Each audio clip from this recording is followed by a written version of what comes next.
to find out who is Benjamin Franklin, or so you have to work harder to find the dictionary, encyclopedia, in the so it cannot be solved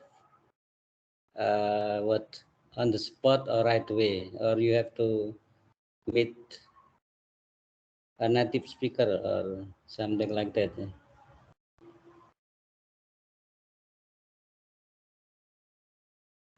Yeah, yes, but everything So is the easy. explanation is very good, but it is better to experience the learning process ourselves and be part of it, to be rooted in ourselves.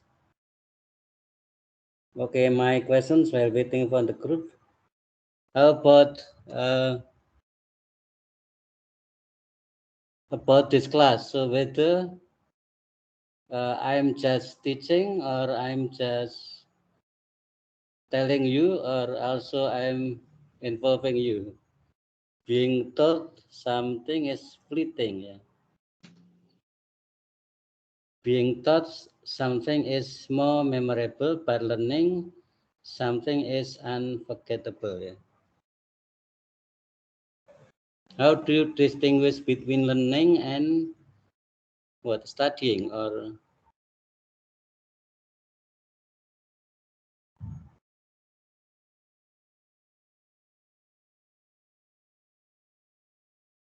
But do you mean learning and acquisition? yeah? I think Uh, acquisition. yeah.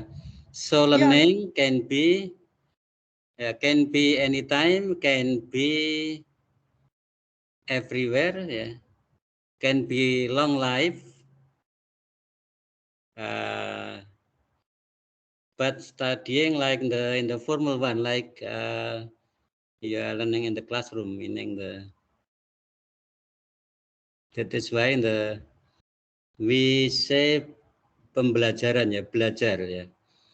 Belajar is different from what do you call the meaning the formal learning in the classroom. Ya. So learning can be anytime, can be everywhere, no border at all, no time border, no geographical border. So yeah,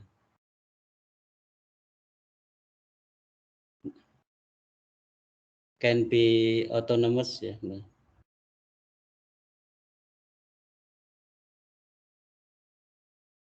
Okay, so are you ready for N yes, yes, but and yeah, can you see my N and screen? Nurul? Yeah, okay, yeah. Okay, you can start now if you are ready about age and acquisition. Yes. So just wanna check. Can everybody see my screen? Yeah, so I could see your PowerPoint Okay. and Okay. So Assalamu alaikum. My name is Hen Farouk, and I'll be presenting the first part of this chapter. And good afternoon, Indonesia. Good morning, Egypt and Kenya.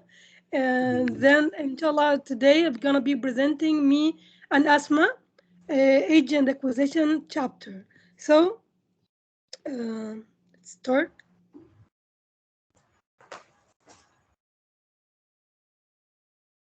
First, we'd like to start by giving an introduction, as the introduction pace of research on first language acquisition in the first half of the 20th century attracted the attention of both linguists and educators. That mainly means that we had a lot of studies and research that has been done already on first language acquisition. So, and it mainly focused on linguists and educators. So, if we think about learning a second language acquisition, we could make use of those research that has been done already in first language acquisition. Learning a second language, mainly in an educational setting or field, can meet with great difficulty and sometimes failure. So, learning something from a systematic study of first language learning experience can help us understand things better. That means that people who are working in the field of teaching second language or learning second language, they have a lot of difficulties. So they try to make use of those researches that has been done or systematic studies that have been done already in first language acquisition. Important questions that we could have, something like that. How should second language teachers interpret the many facets and sometimes conflicting findings of first language research? Second, do childhood and adulthood and the differences between both of them hold some keys to language acquisition models and theories? Uh, that mainly means that sometimes the results of the first language acquisition research do not help with the learning process of second language learning. They have conflictions. I mean, for example, if I want to learn Chinese and I apply the research of learning Arabic as a first language, maybe the results that I had in the research on native language doesn't go with the learning of Chinese because they have some conflicts. So the first step that we could start with investigating age and acquisitions that could be to dispel some myths about the relationship between first and second language acquisition. And by the word myths, we mean um, like like legends, some concepts that people used to believe that are not true. So dispelling myths. We start, this is the first aspect of the chapter that we should focus on, and then H. Stern summarized some common arguments that crop to recommend a second language teaching method or the procedure on the basis of first language acquisition. The first one of them is repetition. Second, imitation. Third, natural order, like sounds, words, sentences. Fourth, speech development, listening, speaking. Then comes understanding that always precedes speaking. Natural order, listening, speaking, reading, writing. There shouldn't be any translation. It's unnecessary to use grammatical conceptualization in teaching. So, most of the time, we'll come to each of them in detail. In repetition, we always see children repeating everything, like repeating like blindly, like a parrot, like burung biu. So in language teaching, we must practice and practice over and over again. Just watch a small child learning his mother tongue. He repeats over and over again during the language learning, like saying ma, na, la, da. Everything that he hears, he keeps trying to repeat those sounds, and sometimes he wouldn't be able to repeat it the exact way, but this is his way of learning a language. It all starts with repetition. This is what we must all do when we learn a foreign language. We should follow the concept of repetition. We just repeat, we keep repeating. And we have a lot of examples in Arabic language that shows that a repetition is the basis of learning something. So I think it must be something like that in all languages. That repetition is really important and it helps us all to learn. And whenever we repeat something, it gets rooted more in our minds. The second is imitation. Language learning is mainly a matter of imitation. So you must be a mimic, just like a small child. He copies and imitates everything, just like you stand in front of the mirror, and if you're watching a movie, you keep imitating everything. Every utterance is the same accent, and it's gonna help you with learning the language that you want to learn. So the third one is natural order. First, we practice the separate sounds, then words, then sentences. Then comes the natural order, and therefore, right, this is good and right for learning a foreign language. So, if we saw a child, the child would be starting by saying ma, na, la, ta, like separate sounds that doesn't have a meaning, but sometimes they could be interpreted by it because we know that the child means those words. But after that, comes the words. Then he wouldn't be able to compose or make a new sentence or a right sentence unless he understands the grammatical rule of the language, and that is the last phase of the child being able to speak a language. So, for example, if he wants water, he would say Water. So we can understand that he already wants to drink. But he doesn't say, I want to drink water. He doesn't say that. So the first one is speech development. So watch a small child's speech development. First, he listens, then speaks. Understanding, as we explained earlier, precedes speaking. So if we saw a child that cannot listen, if who has a problem or like with listening disability, so probably he wouldn't be able to speak. So because if he can listen, he can understand. If he can understand, he will probably and be able to speak, inshallah. So therefore, this must be the right order of presenting the skills in a foreign language as well. Natural order. A small child listens and speaks, and no one would dream of making him read or write. Reading and writing are way advanced stages of language development. The natural order for first and second language learning is listening, speaking, reading, and then comes writing. Because writing is kind of a sophisticated process, so he needs to be able to grasp all the aspects of the language to have the ability to start writing. So when it comes to translation, the sixth element, you didn't have to translate when you were small.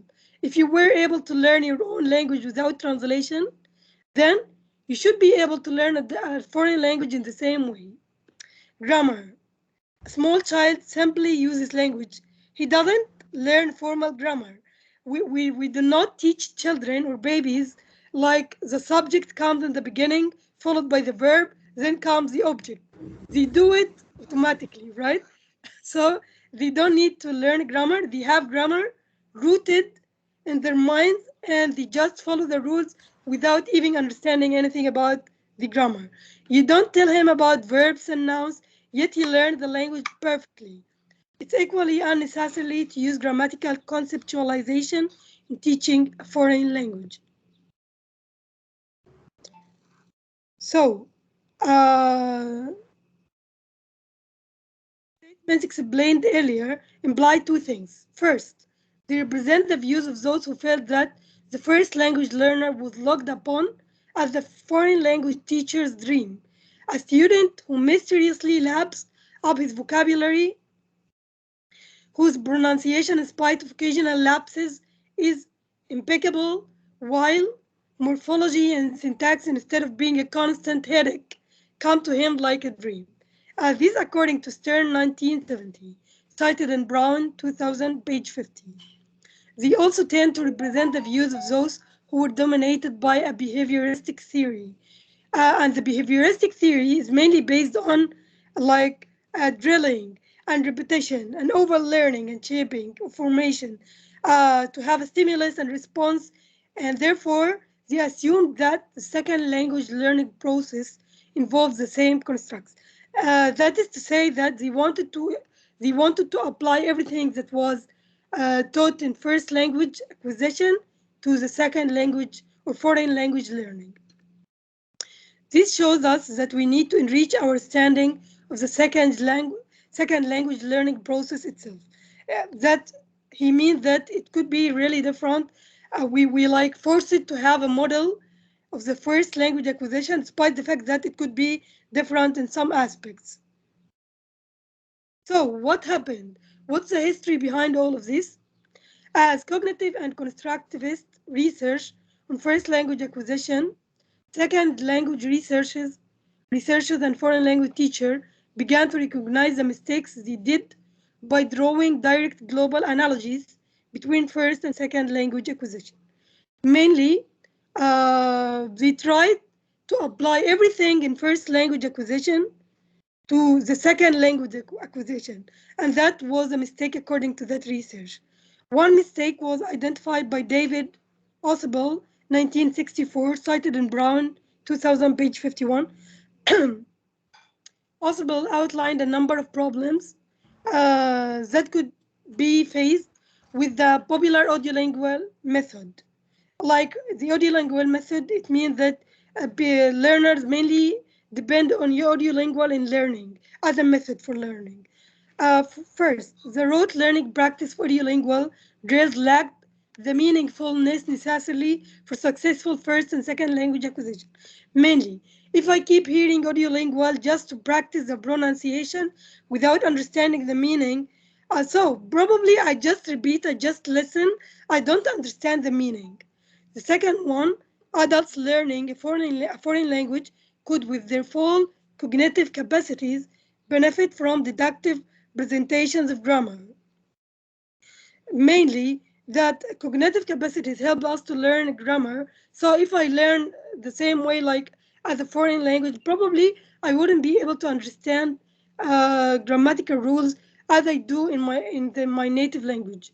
The third one, the native language of the learner, is not just an interfering factor. It can facilitate learning a second language. To explain that, most of the people that teach, there are a lot of theories. Some people think, some educators think that if we are teaching, for example, if I'm teaching you Turkish or Indonesian or even Chinese, for example, I'm not supposed, if your native language is English or Arabic, I'm not supposed to be using those at all in my class. They think that, but this theory thinks that knowing another language, our native language, can help us to facilitate learning a second language. And by the way, from my experience as a learner, as I try to learn many languages, actually, uh, sometimes, sometimes I think that having a little bit of my native language is good. But most of the modern theories say that we shouldn't be speaking our native languages at all in the class, because if we thought to use our native language, then we wouldn't be able to think in the foreign language that we want to learn, and then our native language is already there. We think with our native language, then we produce in the foreign language. They want to reach the stage that you think in the foreign language that you want to learn, and then you produce directly whatever you want to say in the foreign language without having to think as a in our native language as a mediator. But still, there are a lot of theories that are conflicting. Some support having a native language. Some goes against having native language in our classroom if we are learning a second language. So the written form, the next point, the written form of the language could be beneficial. So for example, if I have a problem with hearing something, then the teacher wrote what he explains, then I can see the written form. This could be helpful. That could help me to be able to grasp whatever the teacher of the foreign language tries to explain. Students could be overwhelmed by language spoken, just a minute, at its natural speed, and they, like children, could benefit from more deliberative speech from the teacher. So language spoken at its natural speed is gonna be helpful as well. Sometimes teachers speak very fast and it's very hard for us to grasp. So just a minute. Spoken. So types types of comparisons and contrast. The comparison of first and second language acquisition can easily be oversimplified. Can easily be at the very least, one needs to approach the comparison by first considering the differences between children and adults. So, do we have differences between children and adults? For sure we do. It is in one sense illogical to compare first language acquisition of a child with the second language acquisition of an adult, because they are different in age, different in cognition, and different in concepts and everything. And the learning process that each of them have already and the knowledge they have is different. So it's not logical to compare the first language acquisition of a child to the second language acquisition of an adult. Each of them would have differences, and there are many elements that we should consider in having comparison between both.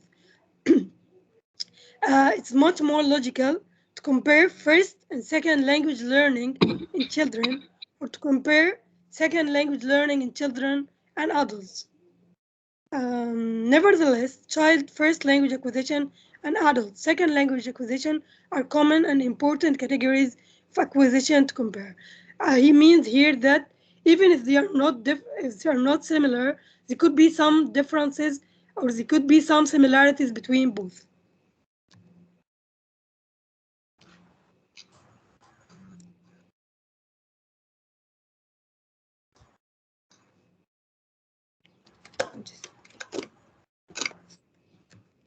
So, the critical period hypothesis. Did I miss any slides? Oh, no. Critical period. What do we mean by critical period? A biologically determined period of time when language can be acquired more easily and beyond which time language is increasingly difficult to acquire. So, a critical period, there comes a time in each person of us life, in each person's life, that they can speak a language easier. Then there is a time that approaches us, and when we are in that time, this is a critical period that's gonna be hard for us to be able to learn a new language. So if you remember, when learning when you were younger, it was easier. Everything was easier. I remember when I first graduated, I learned Chinese language, and it was so easy for me, and I could just speak the accent as Chinese people. Now, if I am about to start learning, for example, French, it's very hard for me to speak the accent as I used when I was younger. So yeah, each of us has a critical period that, yeah, it's very hard for us to learn something new. It's not impossible, of course, but yeah, it's kind of increasingly difficult. It's getting more difficult. Erich Lenenberg, 1967, he argued and discussed that the lad, like other biological functions, works successfully only when it's stimulated at the right time, a time which is referred to as the critical period. So the ability to learn is stimulated more when we are when this is the period before the period that's called a critical period. This notion that there is a specific and limited time period for language acquisition is referred to as the critical period hypothesis. There are two versions of this hypothesis. The strong version suggests that children must acquire their first language by puberty, or they will never be able to learn from subsequent exposure. So before they become mature, like to be puberty, of course, you know what does the word puberty mean. They should be able to speak their language, the first language. Then it's gonna be harder for that. This is the hypothesis that supports that there is a critical period for learning. The weak version, the one that's not strong enough, is that learning a language will be more difficult and incomplete after puberty. So after this, after child becomes a teenager and mature, to be able to get married and reproduce, this is what we call puberty. Then linguists believe that it's going to be hard for them to learn a language. The critical period hypothesis claimed that there is such a biological timetable. So it's we have a frame for learning a language. After that frame, it's going to be hard to learn a language. Initially, the notion of a critical period was connected only to first language acquisition. This must be viewed in the light of what it really means to be successful in learning a second language.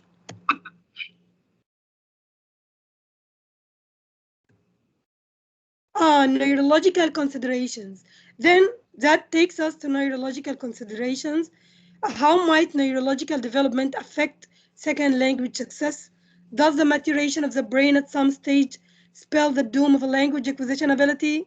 To examine these issues, we will look at neurological considerations, phonological considerations, cognitive ones, affective considerations, linguistic considerations. Hemispheric lateralization. Left hemisphere seems to control intellectual, logical, and analytic functions of our minds, of course.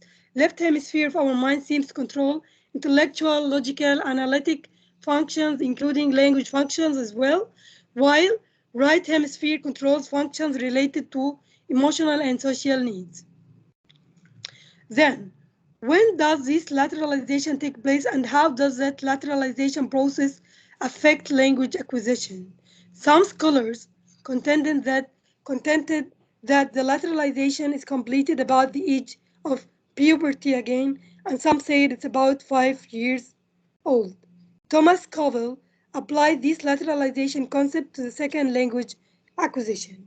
So mainly we know that the left hemisphere of our brains control intellectual, logical, and analytical functions, while the right one controls functions related to emotions and social needs.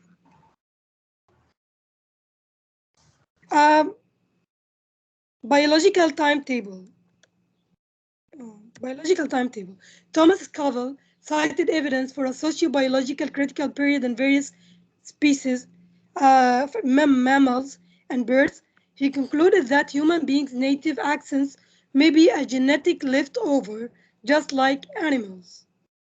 Walsh and Diller concluded that different aspects of a second language are learned optimally at different ages.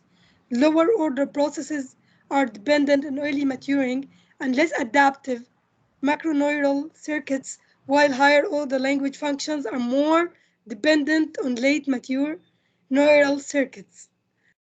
So here he discusses mainly from the aspect of neurological and biological timetables. So as he cited an evidence from mammals and birds that they can have native accents. This is a genetic leftover, just like animals. So, however, those were mainly about the acquisition of an authentic accent. Right hemispheric participation that we explained earlier is mainly about biological socio needs, sociological needs, and emotions. Another branch of neurologistic research focused on the role of the right hemisphere in the acquisition of a second language. Olber noted that in second language learning, there is a significant right hemisphere participation, especially at early stages. Ginnis concluded that there may be greater right hemisphere involvement in language processing in bilinguals who acquire their second language late relative to their first language and in bilinguals. So those linguists argue that even in early stages, children could still consider, or people in early stages of learning, they could still consider the right hemispheric participation. That mainly has to do with the sociological functions and emotional ones. Second language learner, particularly adult learners, might benefit from encouragement of right brain activity in the classroom context. So now we come to anthropological evidence. Jane Hill cited anthropological research on non-Western societies that yielded evidence that adults can acquire second languages perfectly. Sorenson studied the Tucano culture of South America and reported that during adolescence, individuals actively and almost suddenly began to speak 2 or 3 other languages to which they had never been exposed at some point. So Jane Hill and Sorenson, they support that even when we are already adults, we can still learn languages and we can master them even as native. Hill suggested that we have to explore the influence of social and cultural roles. So we have different 3 opinions, Jane, Sorenson, and Hill. Jane and Sorenson, both of them, they believe that we can master a language as a native speaker, even without having to be exposed to this one language before. Hell suggests that it could involve social and cultural roles. We should investigate that. By the way, this chapter had a lot of points that needs to be covered. They couldn't be summarized. That's why we have a lot of slides. So sorry about that, but I'm trying to explain it. The more I speak, the more I repeat, it's gonna be repeated. It's gonna be rooted for you. It's gonna be easier, inshallah, when you study it later. So the significance of accent. Is it important to be able to have accent as a native speaker? Actually, this is the dream of every learner who tries to learn a second language. Although there are some exceptions, most of the evidence indicates that persons beyond the age of puberty do not acquire authentic pronunciation of the second language. Most of the time, people who have a native accent they learned the language when they were younger, when they were children. And most of the time, people who are adults or over the puberty stage or phase, they cannot produce authentic pronunciation. Or most of the time, it happens like that. There have been some studies to contradict Scoville's strong hypothesis, such as Gerald Neufeld's, Moyer, and Bongiret's, Plankert, and Chills. However, these studies at the end have left the strong hypothesis unchallenged, that they didn't have strong evidences to be able to change this hypothesis. We are left with powerful evidence of critical period for accent, but for accent only. Great accent only doesn't mean that the learner is a successful second language learner. Even though poor at accent, one can have fluent control of a second language. Instead of focusing on the accent, studies on the effect of input on lexical acquisition, on universal grammar, and on discourse acquisition are very important research fields on age and acquisition. Cognitive considerations. John Piaget outlined the course of intellectual development in a child through variation stages. The first one is sensory motor stage, birth before to 2, from birth to 2 years old, pre-operational stage 2 to 7, operational stage 7 to 16, concrete operational stage 7 to 11, formal operational stage 11 to 16. Quickly identify them. A critical stage concerning second language acquisition is at puberty, age 11 in his model. So the model of puberty is 11. So at 11, a person becomes capable of abstraction, formal thinking, which transcends concrete experience and direct perception. So he starts to understand like abstract concepts, and he tries to go beyond the concrete experience. According to this model, one can expect that adults could profit from certain grammatical explanations and deductive thinking. But children who do learn second language, well, without this benefit, how come they can do that? Young children are generally not aware that they are learning, while adults are too conscious. They already know that they are learning, but children, they do it subconsciously. Does this make learning second language difficult? There were evidences of successful adult second language learner. So, if mature cognition is a liability to successful second language acquisition, clearly some intervening variables allow some persons to be very successful as a second language learner. So, there could be some elements or variables that could allow us to learn second language and be very successful even after puberty phase. There are many areas to consider when studying these cognitive differences between child and adult language acquisition. As we explained earlier, there are many elements that could be different between both. So we need to investigate it well enough. One is lateralization hypothesis. Another is the Piagetian notion of equilibrization, which is related to the concept of equilibrium, which means balance. The other is the distinction that Ausubel made between rote and meaningful learning.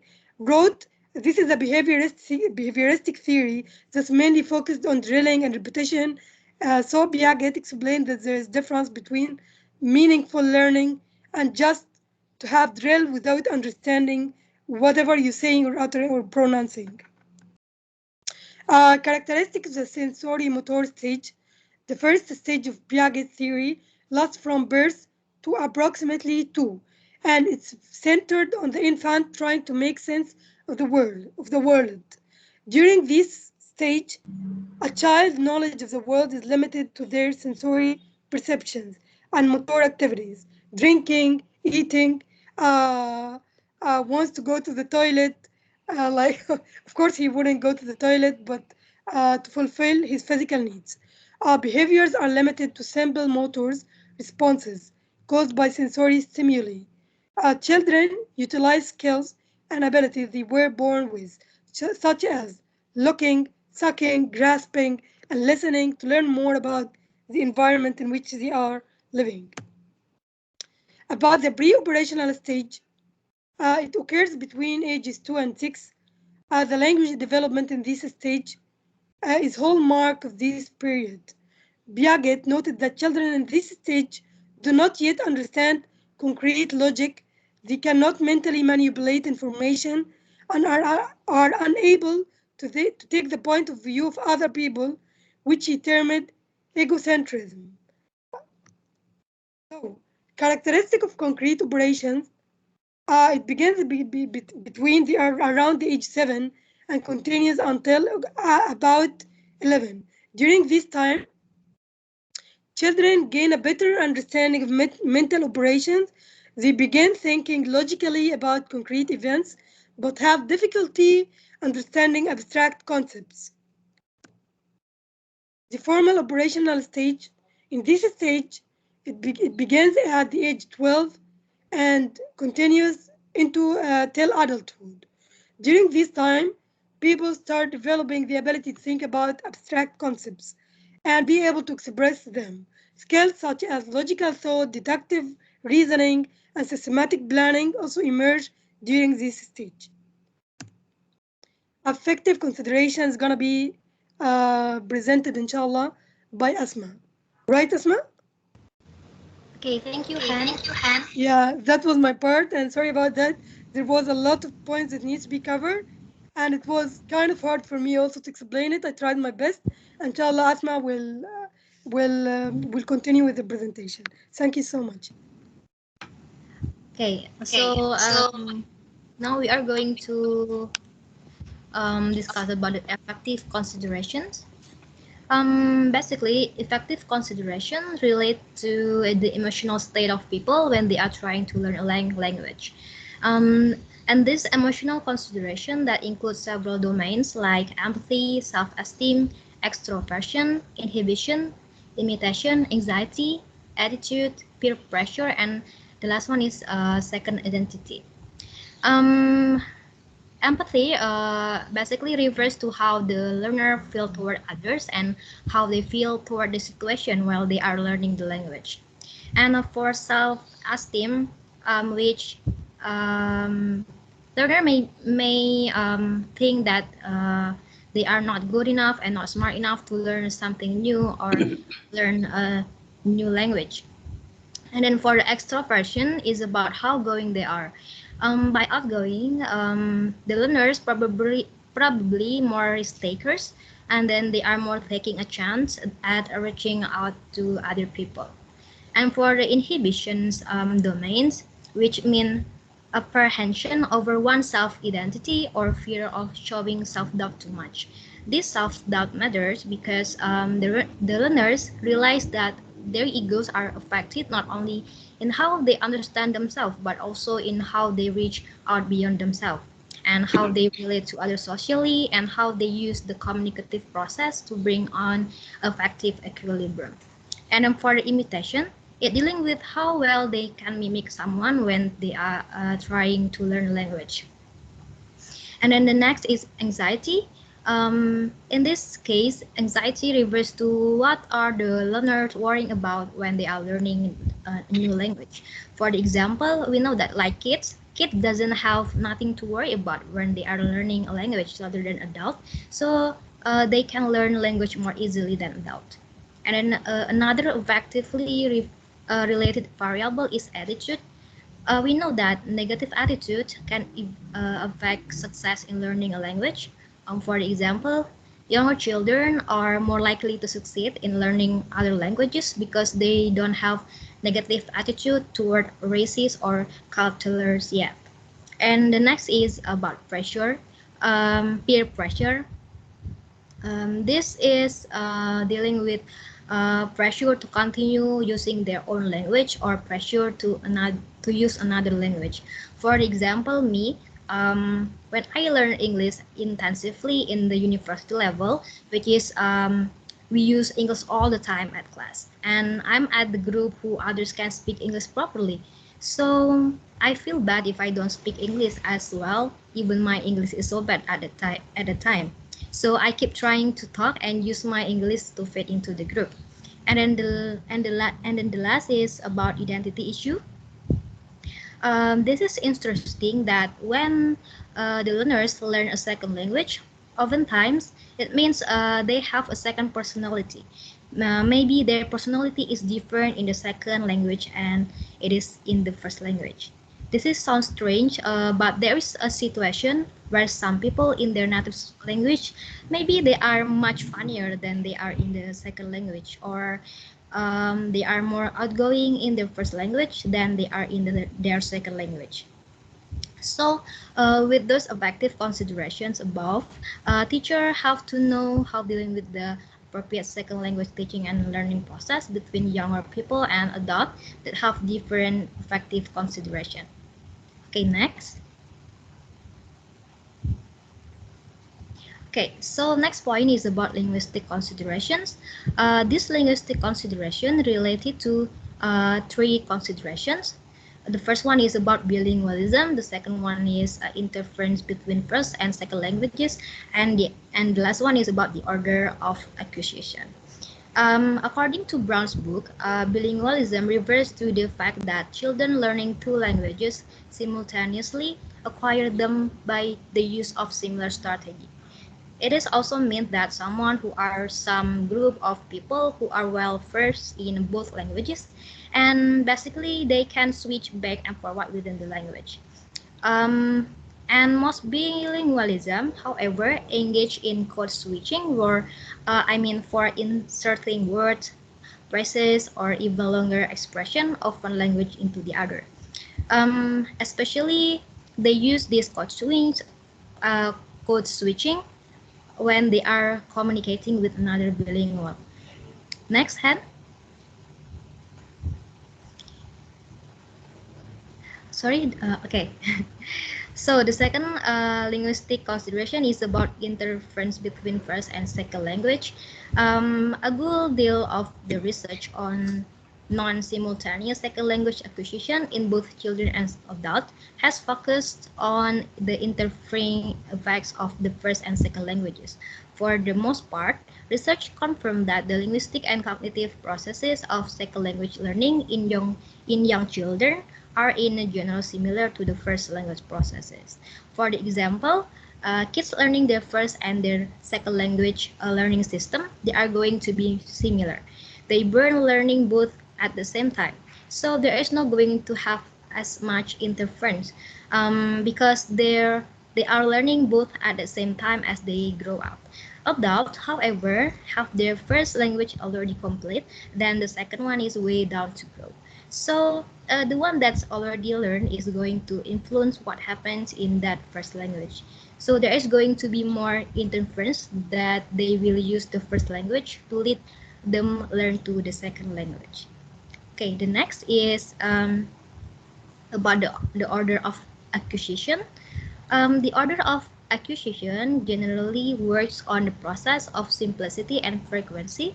Those linguistic elements that are often used and that are simpler to understand to formulate will be learned first by the second language learner. And most researchers claim that children learning a second language use a creative construction process just as they do in their first language. Okay, we turn into the next section to a brief consideration of 10 issues in first language acquisition that were explained before by Yvonda on Saturday in the previous chapter. Okay, the first one is about issues about competence and performance. Competence and performance, it is about how difficult to achieve linguistic competence in a second language as well as in a first language. For example, sometimes adults are generally unable to verbally express rules even in their mother tongue. Therefore, the second language learner should know the difference between performance in given context and competence in a second language. And the next is related to the comprehension and production. There is a universal distinction between comprehension and production. Learning a second language usually means learning to speak it and also comprehend it. For example, if someone asks, can you speak English? It also means, do you understand English as well? So because of that, teaching must involve attending to both comprehension and production and should consider the differences between two. The next issue is related to the nature and nurture. Nature and nurture related to how second language learner acquire their own language. As we know, nature states that a child is born with a genetic inheritance. On the other hand, nurture is the result of outside influences after the child is born. For example, exposure and experience in learning. Therefore, language properties may be more efficiently acquired in adults, and if an adult doesn't acquire a second language successfully, it is probably because of intervening cognitive or affective variable, and it is not because of lack of built-in capacity as they receive since they are born. The next is about universals. Okay, some people insisted that second language learners have only partially access to universal grammar or not at all. In contrast, others insisted that people should not look at monolingualism as a standard of estimation. And then the next is about systematicity and variability. Second language acquisition is characterized by both systematicity and variability. This systematicity dealing with learner-induced rules generalized across a category, overgeneralized, and proceed in stages of development. And for the variability is exacerbated by a number of cognitive, affective, cultural, and contextual variables. Okay, the next issue is language and thought. Language and thought dealing with how are thoughts stored in the brain. Are they stored in the brain at one storage system or are they two storage systems? These questions must be considered because of the second language learner have multiple words for different language part that they are learned. Okay, the next is about imitation. According to Brown's book, children are good deep structure imitators in meaning, while adults can much better in imitating surface structure. This is done by memorizing mechanism if they are explicitly directed to do so. So sometimes their ability to center on a surface distinction is a direct distraction factor. The fact that adults are less interested in imitation, while little kids, they will imitate something they see over and over again. They like to mimic and imitate, but adults are less interested in copying what other people do if they are not directed to do so. Okay, the next is related to the practice and frequency. Practice and frequency is not the amount of repetition, although there is a certain amount that is necessary, and more importantly, it is the meaningfulness of the repetition. In the case of second language learning, It appears that contextualized, appropriate, and meaningful communication in the second language seem to be the best possible practice the second language learner could engage in. And then the next is about input. Okay. Teachers should choose their own input for student, but meaningful communication with student, and that input should foster meaningful communicative use of the language in appropriate contexts. Because in the case of classroom second language learning, parental input is replaced by teacher input in the classroom while teaching and learning are provided. And the last issue is related to this course. Researchers try to find out ways of teaching communicative competence to second language learners, but research on the acquisition of discourse becomes more and more important. This is because by studying about children's amazing dexterity, acquiring rules of conversation, and in perceiving intended meaning will help teachers to find ways of teaching such as capacities to second language learners. Okay, so now let's look at some related method in second language teaching. Sorry, Nurul. Yes, sir. Already 4 o'clock minute. So we still have only half an hour for. I suppose you don't have to cover everything in the chapter. Yes, this is the last part. And the ideal one is 45 minutes for presentation and then 45 minutes for discussion. So let's say we have 100 minutes or 90 minutes. So 10 or 15 minutes for small talk, yeah. For warming up, meaning from me, and then the half an hour or 40 minutes for group presentation, and then the rest is for discussion. So sorry, Nurul. So for the next group, so please arrange your time, your PowerPoints. So you don't have to cover everything, but you can select the main points. So it will take around 45 minutes for your presentation.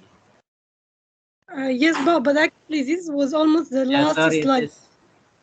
Sorry, Hen. Actually, this is we're about to finish because this is almost the last slide. Now it is. Yes.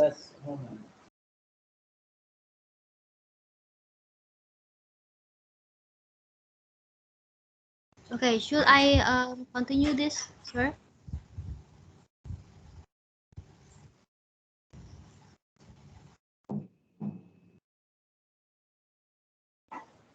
Sorry, what did you say, Hen Farouk, yeah? Yes, but I was saying that this was almost the last slide of the presentation. Yeah. Because, yeah. So will you continue or? Yeah, Yes, I think it would just take 1 minute or 2 minutes. Yes. Yeah, okay, up to you. Yeah. Yeah. Yes, please. Thank you, Bob. Silakan Nurul. Silakan Okay, the first method in teaching and learning is about TPR, total cycle response. For learning or teaching language, one related method is total cycle response. TPR is where students hear and or say something in the target language. Louder, please.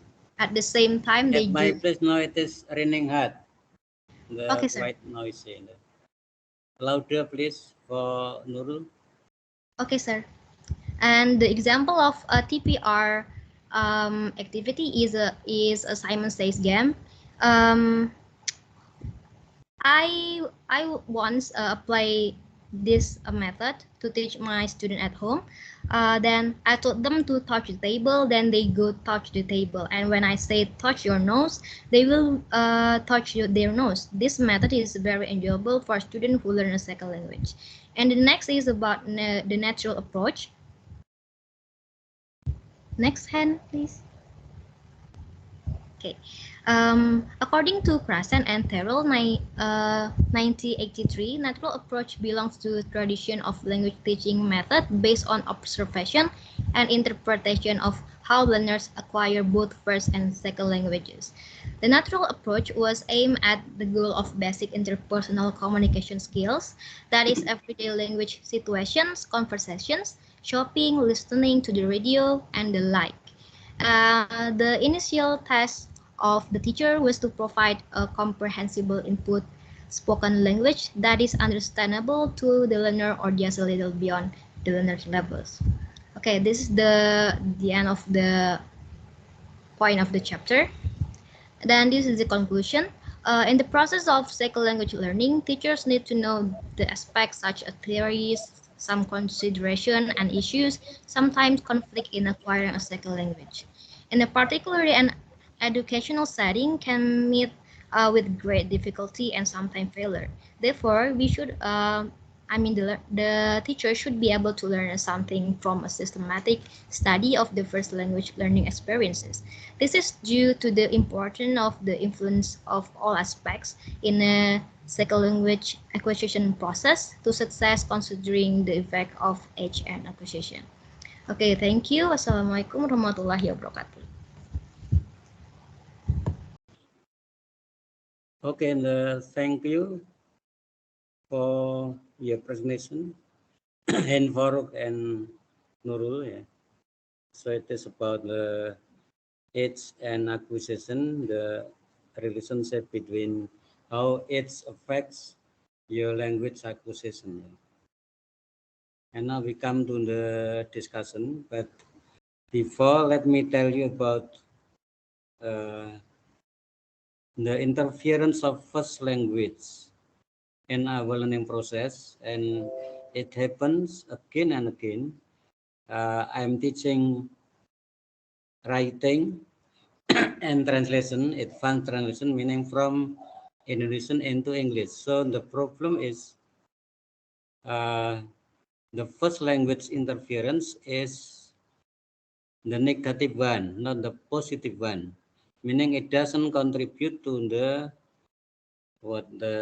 improvement of our learning process.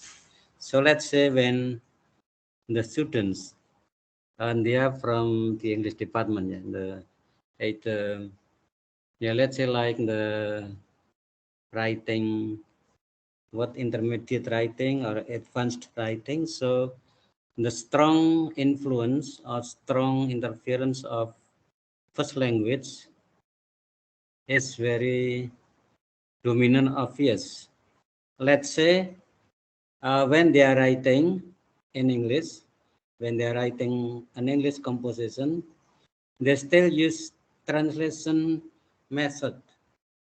They think in the Indonesian language and then translate it into English. So the result is like Indonesian, meaning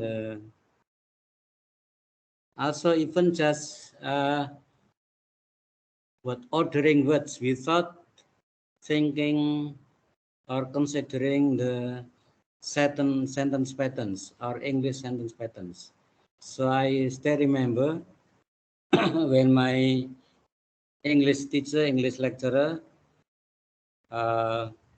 Mr. Joko Sumitra, always says to us, when you write an English composition, please put off your Indonesian hat and put on your English hat, meaning that you should directly think in English sentence patterns. So let's say like it happens in the translation. Saya dulu biasanya berenang di sungai ketika masih kecil. And then because the students are not aware of the English sentence pattern and then just ordering the words. Saya dulu ya. Saya, I, dulu, formerly ya. Biasa gitu ya. Biasanya, usually ya. Swam. Whereas in the pattern, for the past habit, you should use used to. Ya. I used to swim in the river when I was small boy or during the childhood, let's say like that. And there's so many also for the advanced level, let's say they are EAP participants, they are lecturers joining English for academic purposes, that is in the academic writing. I was handling academic writing. And then they sing in Indonesian and then translated into English. Let's say like the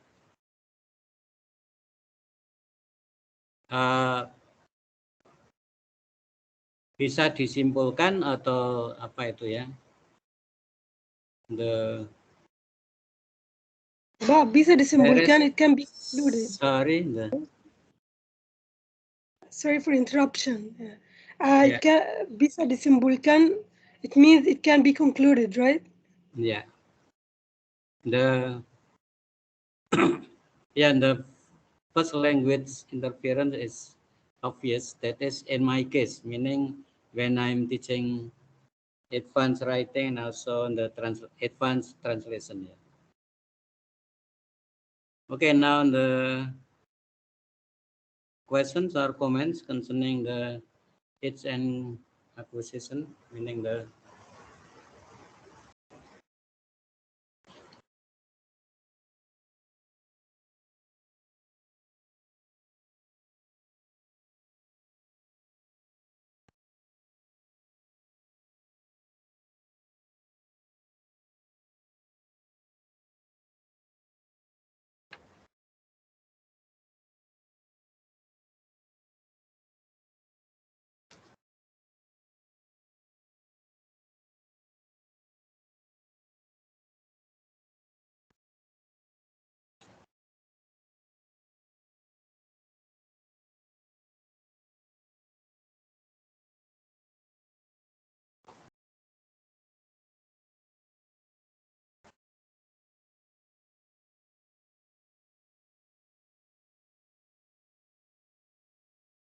anyone please, if you want to ask questions.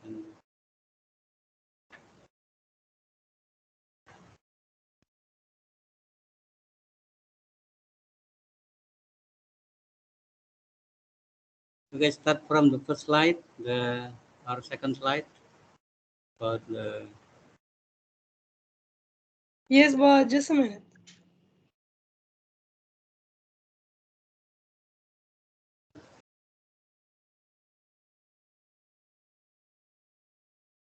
But you can request control and they give you control. Yeah, but let's say in the the group of the child, meaning the older we are, and then we feel more conscious. We feel or we are aware of the, let's say we are no longer what the. So when we were still, let's say under 5 or under 10 or under 5, so the child is free to say anything without being afraid of making mistake or something like that. But as time goes by, so the elder we are, and then sometimes we feel conscious, meaning we feel anxious, or if we make a mistake, that's why, and then someone can be less talkative, compared to the childhood, because of the awareness in making mistakes, especially when we are learning second language. That is the inhibition, anxiety. Also, even when we are learning English language in the college level, so when we make a mistake, so you should be ready for the guffaw, meaning the laughter of your classmates. The whole class will laugh at you when you are making a mistake. Usually, yeah, pronunciation or grammar. Yeah. So I remember when in the Teflon seminar, so everybody is English expert. They are teachers, they are lecturers, and then someone uh, prior to a question, so he was asking question to the presenter, the speaker. Yeah, that is in the plenary session. So instead of saying good evening, sir, or good evening, Prof. Nababan, yeah, so he said good night. So spontaneously the whole hall, yeah, the whole hall, the whole people in the hall, yeah, because it is plenary session, so everyone is not the what do you call the smaller session. So everybody laughs at the mistake because of instead of saying good evening, he said good night. Why? Because of the first language interference. So we say selamat malam, ya. Whereas in English, the concept of malam, night, and evening is different. Yeah.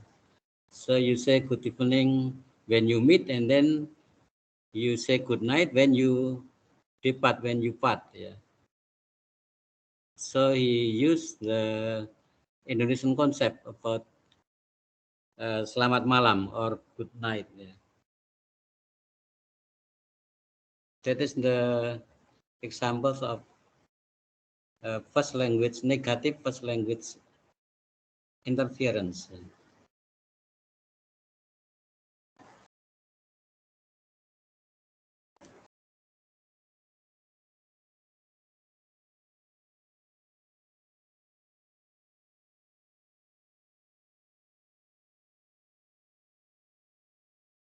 Okay, any other comments or question concerning the age and the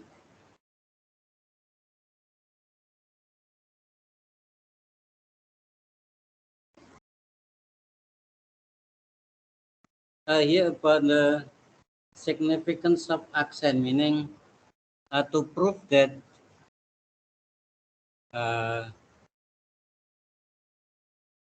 what the age critical period, yeah, CPH, critical period hypothesis, is sometimes is not proven, uh, proved by yeah, some research, yeah, some research. Even after being adult, you could master a second language or foreign language. So at least but not the, have you read a drama by Bernard Shaw, it is the Pygmalion, or in the film it is the entitled My Fair Lady. Yeah. So Prof. Higgins, the linguist, uh, also Colonel Pickering, so they bet that in 4 months, in one semester, I could change a girl from the village, change into like what does is like the a lady, meaning in the manner of speaking, also in the manner of behavior. It means that after being a dad, so also we could master the foreign language. So please watch the film My Fair Lady. Actually, it is reflected in the Prof. Higgins is the reflection of the applied linguists in Britain, that is the Andy Sweet. Yeah, Andy Sweet.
Hello, Bob. Or you can put your question or your comment on the meeting chat. Yeah.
Hello, any question, comments?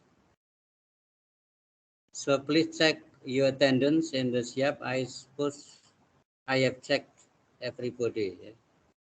So if no one is left, Thank you so like much. Sarfaras in the previous session, so I have to report to Mbak Mita. So please check if anyone is left